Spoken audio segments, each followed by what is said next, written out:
Hi, I'm Robin Martin. Today I'm going to show you how to make marshmallow Easter eggs. The first thing you have to do is make your mould. Or if you like, you can go to the shops, and many shops at Easter time do have these silicone moulds that you can use to make your marshmallow Easter eggs. But I think we should keep it simple and do things that are accessible for most of us. So that's why I've chosen the Easter egg option. I have some wheat and corn flour that I've emptied into a storage container. It needs to be large enough to get lots of Easter egg halves in here, but it also needs to have the depth of the corn flour so as you half do your little Easter egg mould.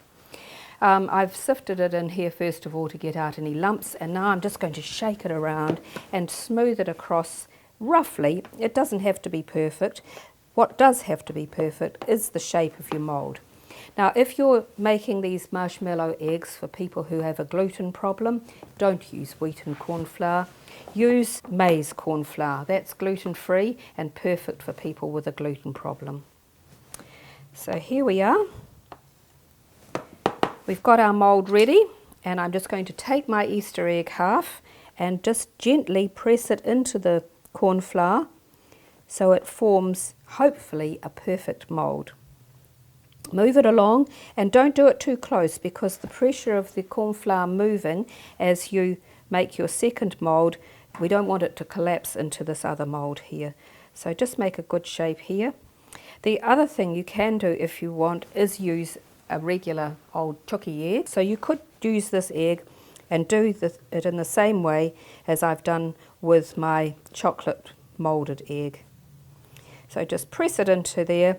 You must do this before you start and make the marshmallow though, because marshmallow sets very quickly, and if you try and do this after you've made the marshmallow, you'll end up with marshmallow splug in your saucepan. And if you've got marshmallow that's left over, sprinkle them with corn flour and put the marshmallow mixture into these and turn them out when it's set. So we'll make marshmallow now. It's really simple to make and fun too. We have 2 tablespoons of Hansells gelatin in here, and I'm going to add 1 1/4 cups of cold water. Just give it a little bit of a mix around, get the gelatin mixed into the water, then you set that aside for 2 minutes while the gelatin swells up. So our gelatin's been sitting in the water for 2 minutes. You can see what it looks like. It's thickened up a wee bit. You can't see any dry grains of gelatin, and it's ready for us to add our sugar. We've got a cup of sugar there. There's one thing about marshmallow, it's very sweet. So mix in the sugar and onto the heat and boil this over a low heat for 8 minutes. So you have to bring it to the boil first of all and then boil it for 8 minutes. You don't want the sugar to catch. While the gelatin mixture is cooling, you can get the next part of your marshmallow ready. I'm going to beat my egg white until it's stiff. Now that's until stiff peaks form.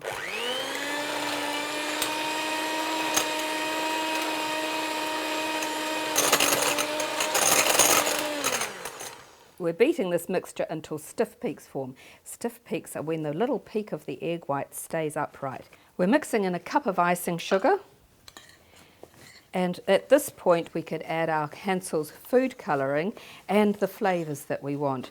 Hansells have dropper bottles now, but I've got an old pack here, and I'm just going to add a couple of drops of green food colouring and about a teaspoon of peppermint essence.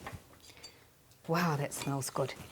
You do this while your gelatin mixture is cooling down, because if you added your egg white into the hot gelatin, very hot gelatin mixture, you'd end up with scrambled eggs, and we don't want that. Now I think that's a nice soft, pretty green colour. You can do this with any flavour. You can add pink and have raspberry or strawberry flavours, whatever you want for your Easter eggs or anything else that you're making when you're making marshmallow. When the gelatin mixture has cooled enough, we're going to pour this into our icing sugar mixture. And then comes the work part of it. So we beat this until it thickens.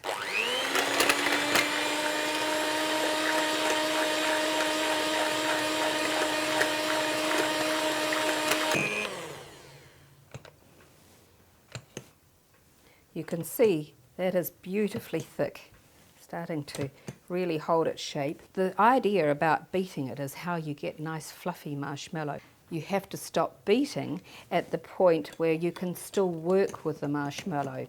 You have to be able to spoon this in. If you're colouring your marshmallow, it will lighten as you beat it. So you want to have it a little bit darker in your bowl when you're adding the colour to the icing sugar and the egg white mixture.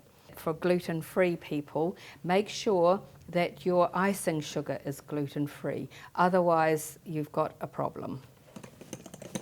It feels nice and thick, so now it's time to start working with it.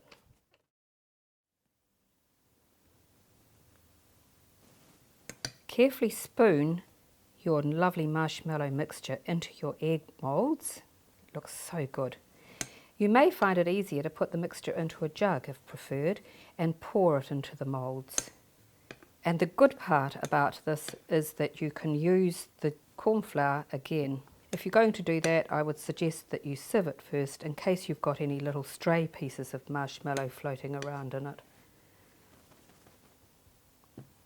When the marshmallow is set, just carefully lift your half moulds out. Look at that, gorgeous.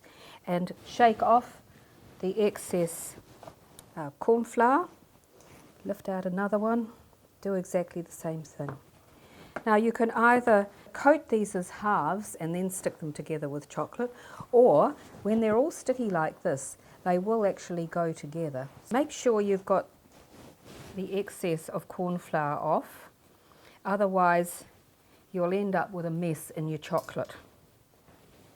So you can see I've got two halves of my eggs, marshmallow eggs together there, sticking together beautifully, and use that to sit my egg on and pour the chocolate over the top of it.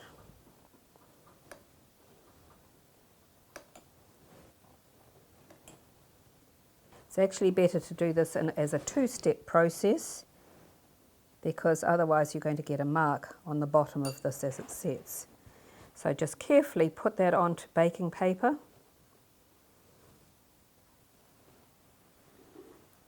And leave it until the top part sets, and then when you're ready to do the second half, just do exactly the same process. For these and more great baking ideas, go to hansells.co.nz.